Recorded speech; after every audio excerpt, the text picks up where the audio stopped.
minutos, digamos, por lo tanto, me disculpo por los 7 minutos que estamos partiendo esta segunda hora de clase. Bien, vamos a continuar, ¿no es cierto?, con el análisis que estamos haciendo, compartiendo, ¿no es cierto?, pantalla respecto del derecho, ¿no es cierto?, a la libertad de información que estamos analizando y que habíamos señalado que en esta perspectiva, ¿no es cierto?, hay de la libertad de información tanto una dimensión individual como una dimensión social. En la perspectiva de esta dimensión social también de la libertad de información, se pronuncia también la Corte Interamericana en el caso Canese versus Paraguay, donde no señala que la libertad de expresión implica el derecho de todos a conocer opiniones, relatos y noticias vertidas por terceros. Para el ciudadano común tiene esta dimensión social tanta importancia como el conocimiento de la opinión ajena o de la información de que disponen otros, como el derecho también a difundir la propia información u opinión. A su vez, también en la sentencia de la Corte Interamericana, en el caso de la última tentación de Cristo, que fue el primer caso chileno del cual conoció la Corte Interamericana, nos dice en el considerando 67 de dicha sentencia que ambas dimensiones de la libertad de expresión, tanto la individual como la social, poseen igual importancia y deben ser garantizadas en forma simultánea para dar efectividad al derecho a la libertad de pensamiento y expresión en los términos previstos por el artículo 13 de la Convención Americana de Derechos. Señalemos al mismo tiempo que la libertad de opinión e información asegurada por la Constitución y la libertad de expresión asegurada por la Convención Americana en el artículo 13 y en el Pacto Internacional de Derechos Civiles y Políticos en su artículo 19, ¿cierto?, armonizadas debidamente, permiten afirmar que toda persona tiene derecho no solo a expresar sus ideas y juicios, sino que también tiene la libertad para buscar, para investigar, para transmitir y para comunicar, emitir, publicar y difundir, y también recibir ideas e informaciones de todo tipo. La libertad de información comprende el derecho a investigar y acceder a las fuentes de información, ¿cierto?, a través de la información de cualquier forma y a través de cualquier medio, sin censura ni restricciones preventivas, y el derecho a recibir, seleccionar y rectificar las informaciones difundidas, debiendo el Estado, sus agentes y órganos respetar los derechos, garantizarlos, como asimismo promoverlos, contribuyendo al desarrollo del pluralismo informativo y previniendo la existencia tanto de censuras directas o de censuras indirectas. La libertad de emitir opinión e información sin censura previa, por lo tanto, es un elemento trascendente de lo que es la libertad de opinar y de informar. ¿La censura qué es? La censura está constituida por el control, el examen o el permiso a que se somete cualquier texto o expresión artística con anterioridad a su comunicación al público. La censura tiene, por lo tanto, un carácter preventivo y su objeto es acallar las eventuales críticas a las diversas manifestaciones del poder temporal o religioso realizada por cualquier órgano del Estado. La censura, por lo tanto, es toda amenaza, advertencia u otra forma a través de los cuales los órganos de cualquier de los tres poderes del Estado dirijan a los medios de prensa cuando tengan un carácter intimidatorio. A su vez, cuando hablamos de censura previa, ¿no? Y así lo hace nuestro artículo 19, número 12, nos habla de la libertad de opinión y de información sin censura previa, ¿no? Por censura previa, entenderemos, por lo tanto, cualquier acto u omisión que inhabilite, ¿no?, para la publicación de algo o que tienda a influir en esa publicación o que dificulte que el producto informativo llegue normalmente a los miembros de una determinada sociedad.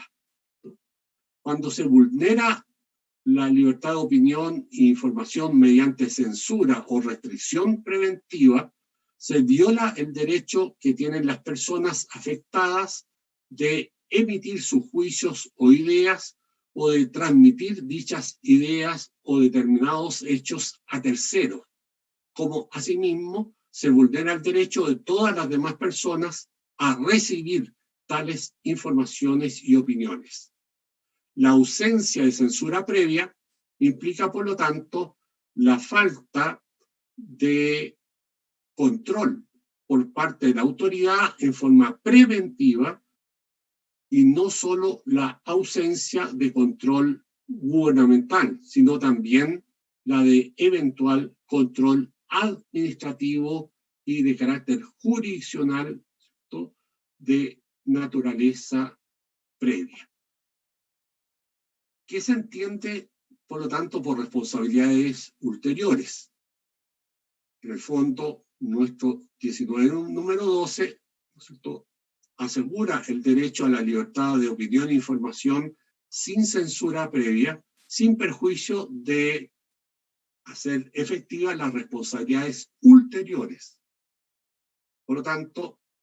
las responsabilidades por las opiniones emitidas o en relación de los hechos o juicios emitidos a través de un medio de comunicación social no puede ser preventiva, lo que no implica que no exista responsabilidad o acciones posteriores a la publicación o difusión de las opiniones e informaciones, las que pueden hacer efectiva con posterioridad a la emisión la responsabilidad civil o penal, además del ejercicio del derecho de declaración, rectificación o respuesta que también asegura este artículo 19, número 12 de la Constitución Política de la República. Por lo tanto, en definitiva, la garantía de la libertad de opinión e información sin censura previa, en definitiva, es la posibilidad que tenemos todas las personas para poder opinar e informar a través de cualquier medio apropiado para difundir el pensamiento, los hechos, y en tal sentido este derecho no se agota en el reconocimiento teórico del derecho a hablar o a escribir, sino que comprende además inseparablemente el derecho a utilizar cualquier medio apropiado para difundir el pensamiento y hacerlo llegar al mayor número de destinatarios posibles.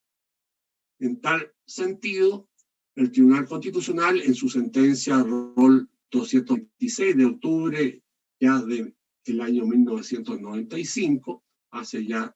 25 años atrás, lo señalaba en su párrafo 9, que ha sido invariablemente reconocido por esta Corte Constitucional, que el núcleo esencial del derecho consagrado en el artículo 19, número 12, sobre libertad de opinión y de informar, ¿cierto?, en definitiva, implica que ellas se pueden ejercer sin censura previa. Y agrega en el párrafo 10º que este sistema, que consiste en que el contenido, ¿cierto?, esencial o medular de la libertad de opinión e información es que se informe sin censura previa, ha sido reconocido por los más diversos textos constitucionales chilenos, de manera tal que la esencia del derecho que nos preocupa está en que éste sea libremente expresado y que no exista censura previa que lo afecte. A su vez, en la misma sentencia se señala que se afecta el contenido esencial de la libertad de opinión e informar sin censura previa en cualquier forma y por cualquier medio, cuando ello significa, ¿cierto?, establecer condiciones que impiden su libre ejercicio, y es que se afecta su esencia desde el mismo instante en que su ejercicio deja de ser libre. Tan sensible es esta libertad, ¿cierto?, que cuenta con reconocimiento desde antiguo en nuestro régimen republicano, ¿cierto?, y se ha expresado con una fórmula lapidaria: sin censura, ¿no es cierto?, que es el término cuyo quid conceptual hoy no es otro que sin la interferencia de nadie. Señalado ello, el párrafo del artículo 13.2 de la Convención Americana de Derechos Humanos señala que, en definitiva, que la censura previa implica cualquier medida de carácter preventivo de acuerdo a este artículo 13.2 de la Convención, siendo posible solo las responsabilidades ulteriores, expresión que intencionadamente se utiliza para reemplazar las expresiones, ¿cierto?, restricciones que empleaba el Pacto Internacional de Derechos Civiles y Políticos del artículo 19, número 3 de la Convención del Pacto Internacional de Derechos Civiles y Políticos de Naciones Unidas, ¿no? Señalemos que la Corte Interamericana también, en lo que se refiere al párrafo 3º del artículo 13 de la Convención Americana, dispone que no se puede restringir el derecho de expresión tampoco por vías o medios indirectos, tales como el abuso de controles oficiales o particulares del papel para periódicos, de frecuencias radioeléctricas o de enseres o aparatos usados en la difusión de información,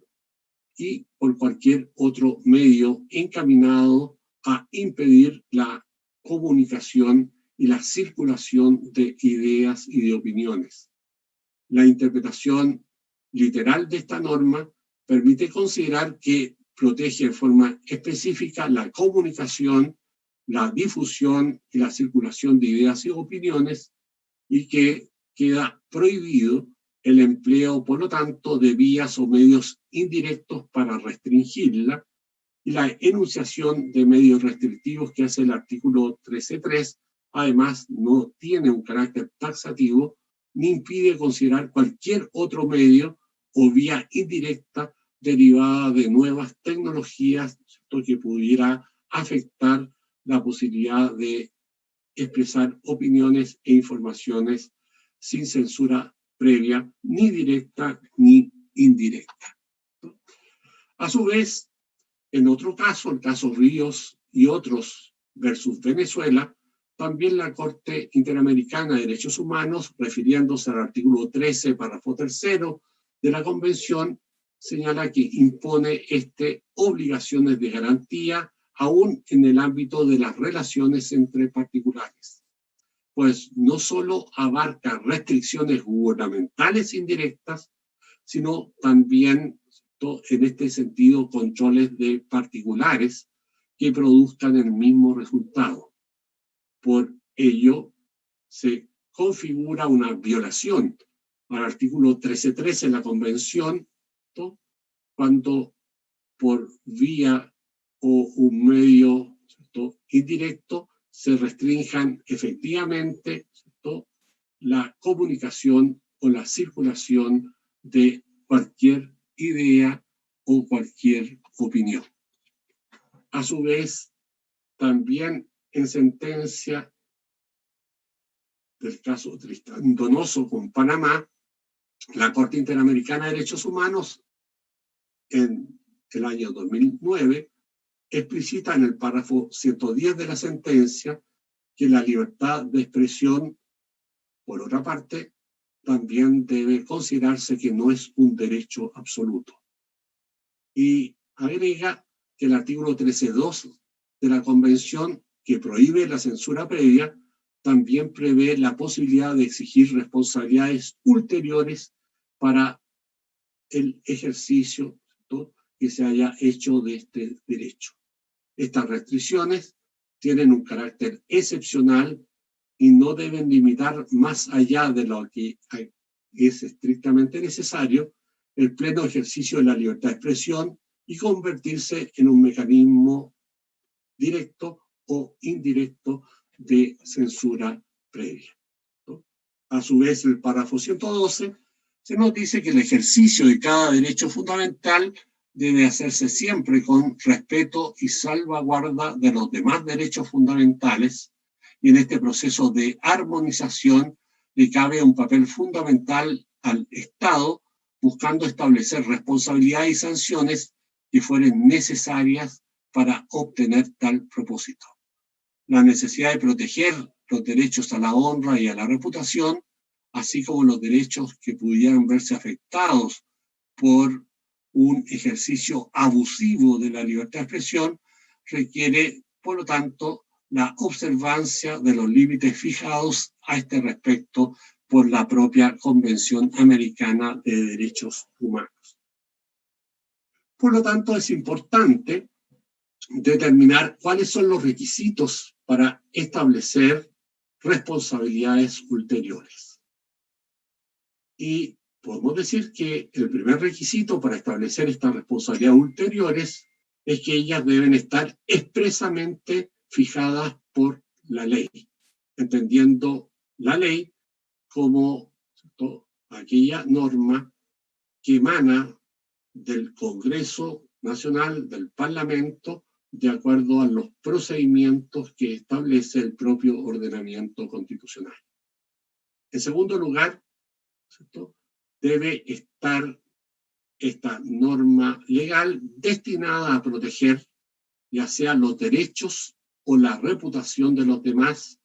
o la protección de la seguridad nacional, el orden público, la salud o la moral público, y deben ser necesarias, además, en una sociedad democrática.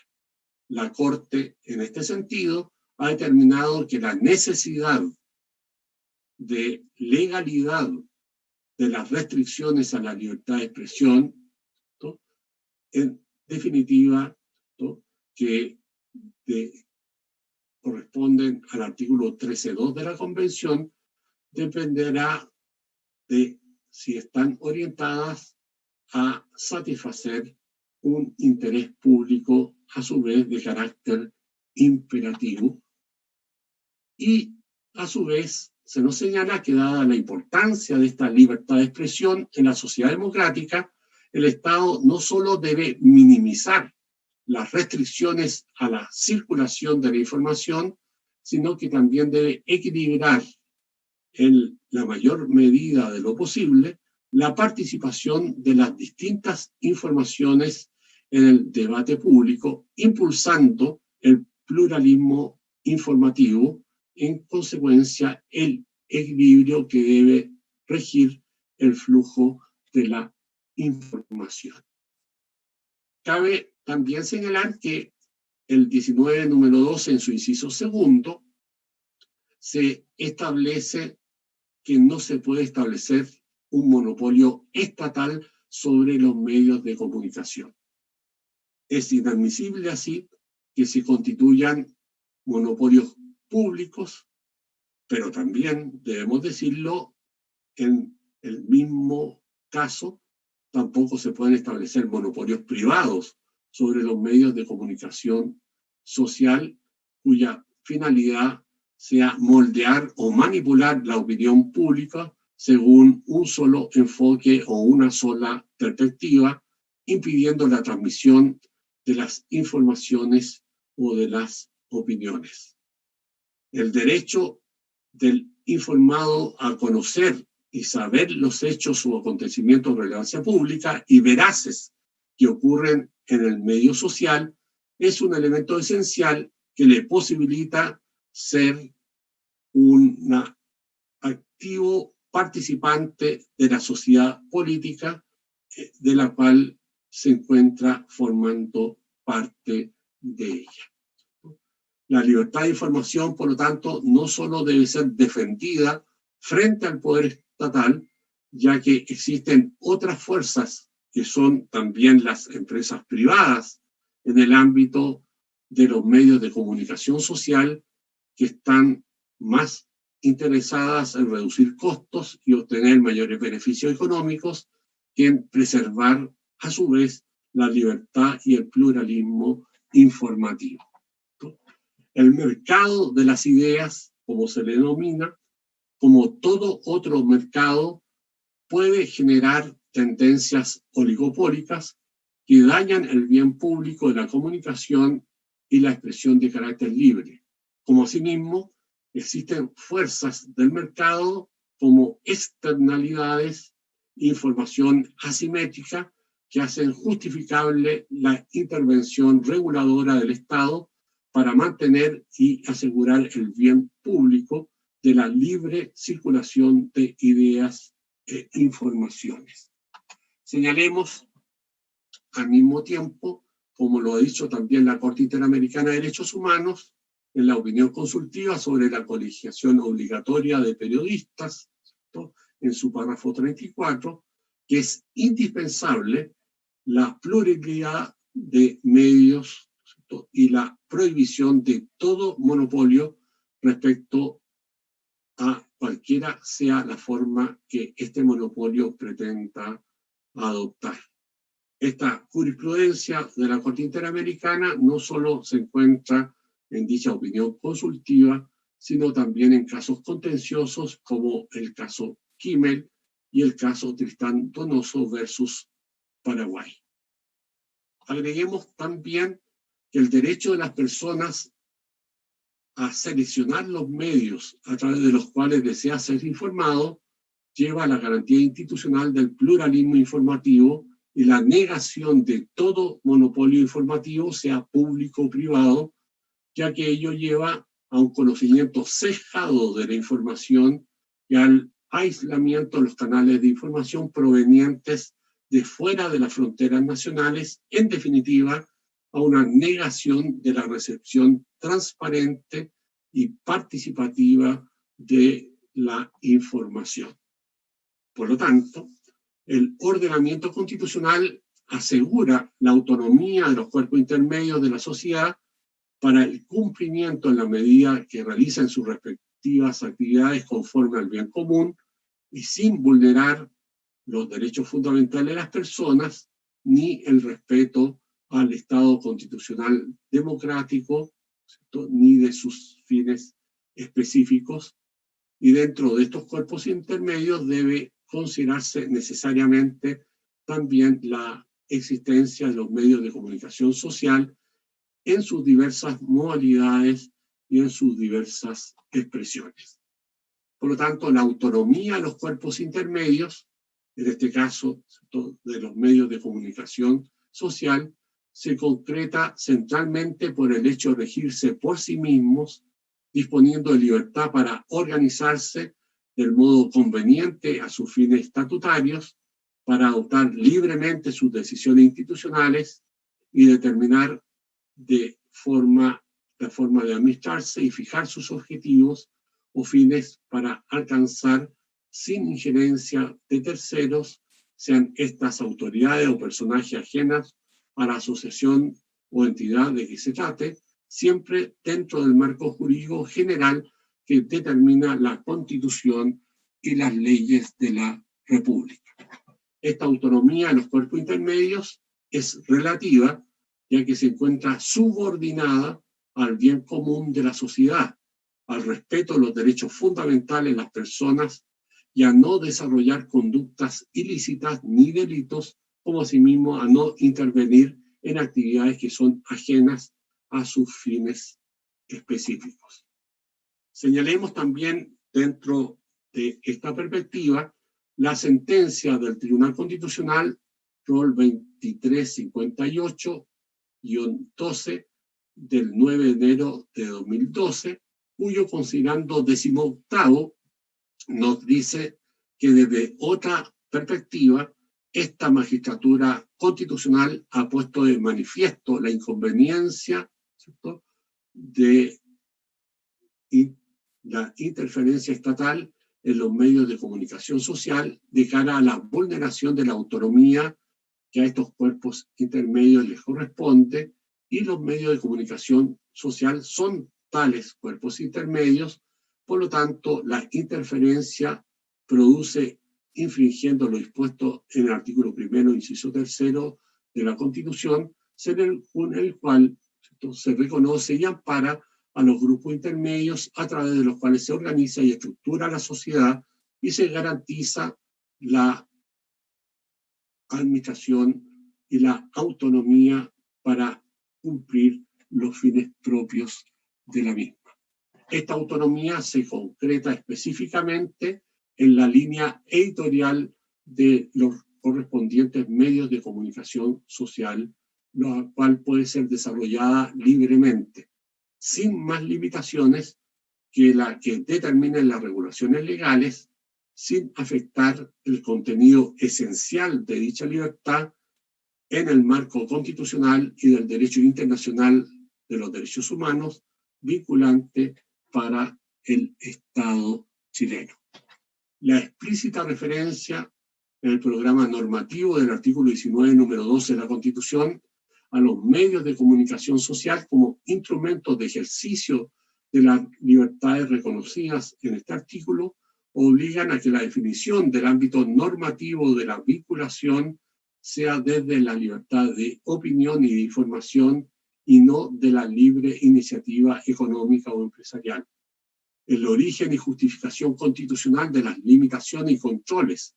que legalmente se dispongan para las empresas informativas tienen su fundamento en garantizar el adecuado pluralismo informativo y no en la economía de mercado. Es evidente, por lo tanto, que la libertad de opinión y de información protege la libre circulación de las ideas, lo que desarrolla el bien esencial de la vida democrática. Por lo tanto, las injerencias pueden concretarse a través de los órganos colegisladores para establecer una razonable y legítima regulación legislativa en salvaguardia de los intereses públicos, sin que ello vulnere la autonomía de decisión de los medios de comunicación social. La actividad de los medios de comunicación social se expresa bajo el amparo de la libertad de opinión y de información del artículo 19, número 12, y en consecuencia la regulación legal de ellas no puede afectar el contenido esencial de tales derechos ni su libre ejercicio. En principio, todos los medios de comunicación social deben estar sujetos a un mismo régimen jurídico y en virtud de los principios constitucionales, este ha de discurrir por las líneas fundamentales de los derechos de libertad, cuya máxima es la menor injerencia por parte de los poderes públicos. En el caso de los medios de comunicación social, aparece con claridad meridiana en este sentido, ¿no?, que toda persona natural o jurídica tiene derecho a fundar, editar y mantener diarios, revistas, periódicos, en las condiciones que señale la ley, como lo determina el inciso 4 del artículo 19, número 12 de la Constitución. A su vez, la Constitución también nos señala que en lo que respecta a la radio y la televisión, en virtud de su realidad específica, de ocupar un espectro eléctrico y difundirse a través de ondas Hertz. En todos los ordenamientos, estos medios de comunicación están sometidos a una regulación especial que supone un grado de intervención administrativa que en definitiva no es admisible en la creación de otros medios de comunicación, como son los diarios, las revistas, los periódicos, etc. Y por lo tanto, en este campo se establecen condiciones y limitaciones legales constitucionalmente aceptables para otorgar las respectivas concesiones, los que deben concretarse siempre bajo el prisma o parámetro de un derecho de libertad que se asegura en la Carta Fundamental y en base al cual debe actuar la configuración legislativa respectiva. Así, el texto de la Constitución, en su artículo 19, número 12, inciso quinto, precisa que el Estado, aquellas universidades y las demás personas o entidades que la ley determine, podrán establecer, operar y mantener estaciones de televisión. Tales principios y su concreción práctica exigen en esta perspectiva la existencia de una pluralidad de empresas periodísticas que asegura en este sentido el artículo 3 de la Ley de Libertad de Opinión e Información e Ejercicio del Periodismo, el cual nos señala que el pluralismo en el sistema informativo favorece la expresión de la diversidad cultural, política y regional del país. Con este propósito se asegurará la libertad de difundir, editar, establecer y operar y mantener medios de comunicación social. El derecho fundamental a crear medios de comunicación constituye un presupuesto básico del pluralismo informativo, el que a su vez constituye el soporte de la información y de la opinión pública libre. En esta perspectiva, también el Tribunal Constitucional ha señalado que, de acuerdo a un análisis de las normas constitucionales y legales que han regido el derecho a operar canales de televisión en Chile, demuestra con claridad que nuestro ordenamiento jurídico ha sido extremadamente exigente y cauteloso en la regulación de este medio de comunicación, restringiendo la titularidad del derecho solo a determinadas instituciones por una parte y dejando testimonio por otra que en el cumplimiento de sus funciones debe estar siempre presente de manera muy especial los intereses generales de la colectividad. La regulación constitucional restrictiva en materia de televisión abierta tiene su fundamento en el fuerte impacto e influencia que tiene este medio de comunicación social, donde las investigaciones efectuadas demuestran suficientemente que la televisión, en definitiva, puede generar o desarrollar desniveles sociales para influir en la construcción individual y social de la realidad o para influir sobre el clima de opinión que repercute en los comportamientos o para estimular pautas sociales o antisociales de conducta.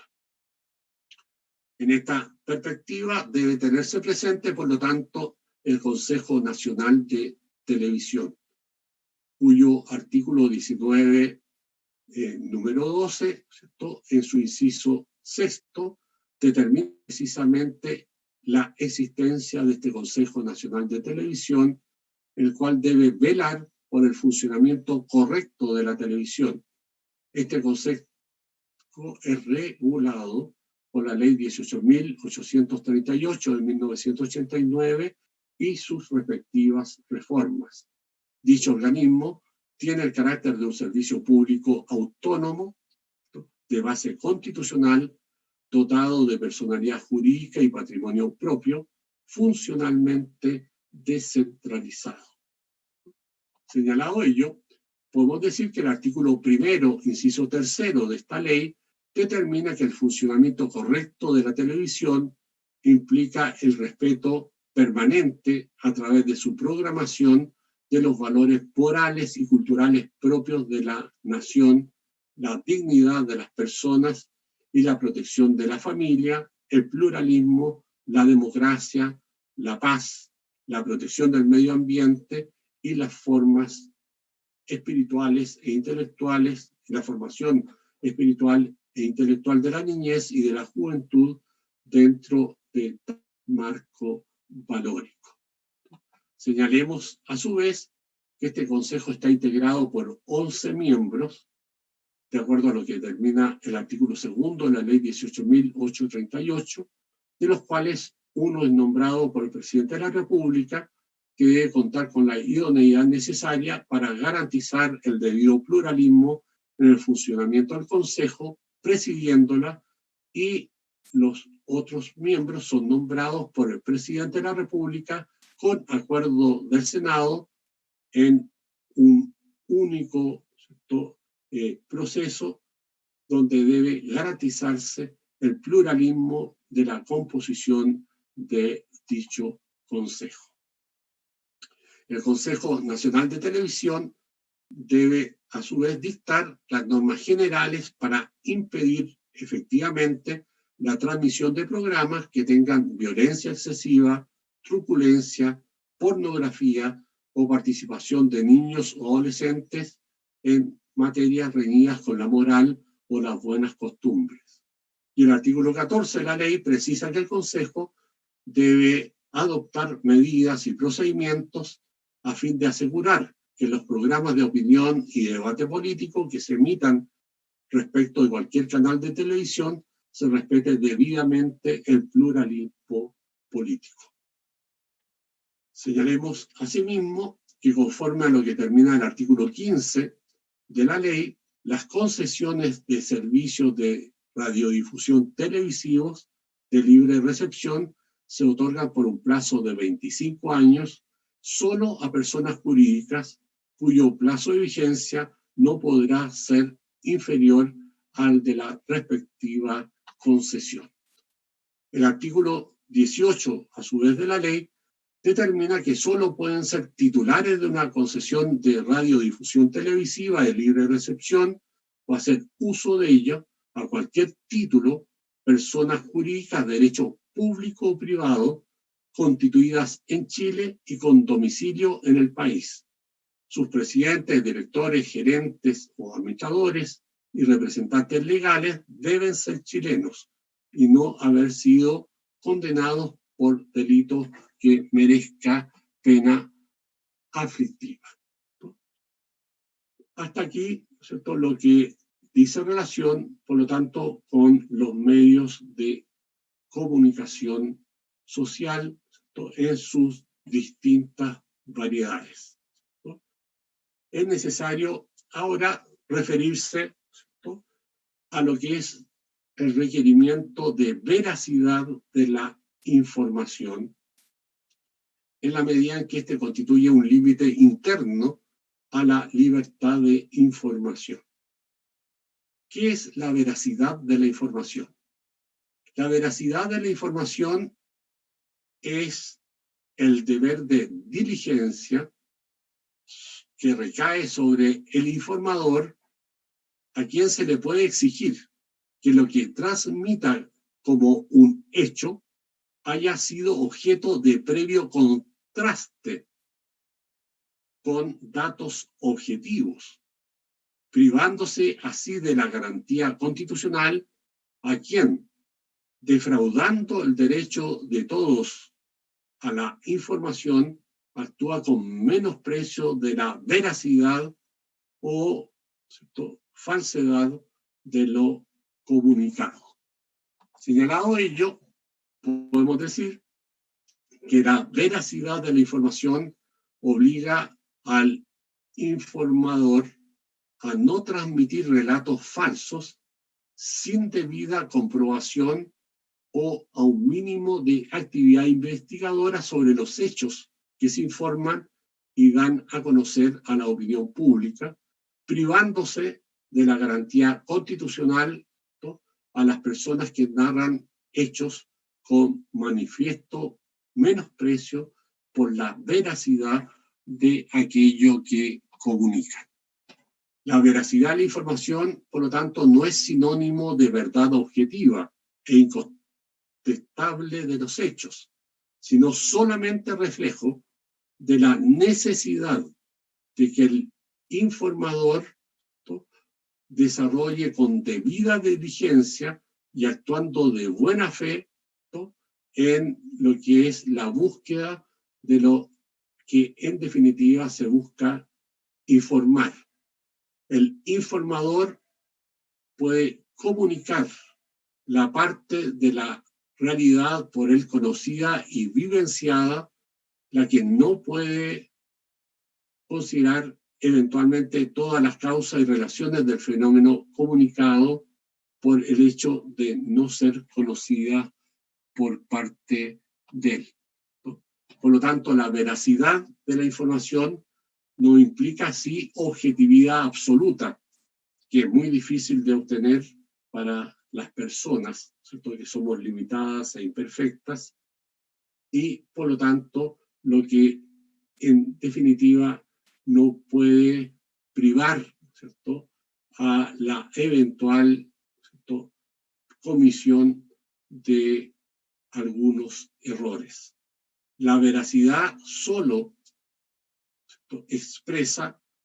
el deber de contrastar previamente lo que se busca comunicar con una diligencia razonable. Se trata, por lo tanto, de una información comprobada según los cánones de la profesión informativa. La información, por lo tanto, es falsa cuando busca engañar o se simplifica con el objeto de dar al hecho una apariencia distinta de la realidad. La noticia falsa es aquella dada con el deliberado fin de engañar. Se da, por lo tanto, la información con dolo o con mala fe. La información errónea, a su vez, es cuando ella es el resultado de un concepto equivocado que en la mente del informante difiere de la realidad. La información errónea no es consciente, por lo que existe distinta responsabilidad en el caso de información falsa o de información errónea. En el caso de información falsa, hay siempre responsabilidad civil y penal en el caso de quien informe, ¿cierto?, en este sentido falsamente. En el caso de la información errónea, solo existe responsabilidad civil por el daño extracontractual si el error cometido por el informador es inexcusable, si no se ha desarrollado, por lo tanto, la comunicación de la información con la debida diligencia o cuidado para evitar el respectivo error. Por lo tanto, la libertad de información protege las visiones razonables de los hechos con toda la dimensión, ¿cierto?, de carácter personal, a través de la cual pasa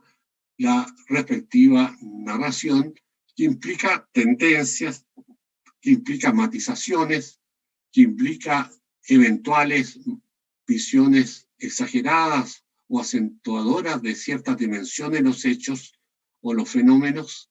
que expresa la perspectiva del periodista, del cronista o de la línea editorial del respectivo medio de comunicación social. Bien, vamos a quedar hasta aquí en lo que se refiere al análisis de la libertad de información, habiendo, por lo tanto, también concretado lo que es el sentido y alcance del principio de veracidad de la información como un límite interno a la libertad de información y al mismo tiempo que permite también, ¿cierto?, en definitiva, determinar, ¿cierto?, ¿cierto?, las responsabilidades de quien entrega información, la cual debe ser entregada, ¿cierto?, luego de una diligente, ¿cierto?, investigación, ¿cierto?, por parte del informador, y por lo tanto, ¿cierto?, en este sentido, lo exigido no es la verdad objetiva absoluta de un hecho, sino solo, ¿cierto?, la debida contrastación previa de la información antes de ser entregada, para ser entregada, por lo tanto, con diligencia, ¿cierto?, y con buena fe. Y por lo tanto, solo podrá establecerse sanciones, ¿cierto?, cuando en definitiva deliberadamente el informador no contrasta la información y entrega una información, ¿cierto?, claramente, ¿cierto?, manipulada con el objeto de engañar, ¿cierto?, al público, o eventualmente, ¿cierto?, cuando el periodista, ¿cierto?, en definitiva no realiza el análisis, ¿cierto?, también contrastado previo, generando, ¿cierto?, errores. Y a través de esos errores, ¿cierto?, en definitiva se hace efectiva, a diferencia del dolo, ¿cierto?, solo la responsabilidad civil, mientras que en el dolo se hace efectiva la responsabilidad tanto civil y penal de parte del informador. Bien, veamos ahora si hay alguna pregunta, duda o comentario sobre la materia. Veamos qué nos puede decir Paula Gutiérrez sobre lo que hemos visto ahora. Hola, profesor. Hola, ¿cómo estás? Bien, ¿y usted? Bien, bien. Cuéntanos si tienes alguna duda o algún comentario que realizar sobre lo que hemos visto. Por el momento no tengo dudas con respecto a esta materia. Muy bien. Veamos, por lo tanto, el caso, ¿cierto?, de don Tomás Echavarría. ¿Qué nos puede decir? Don Tomás, puede abrir su micrófono.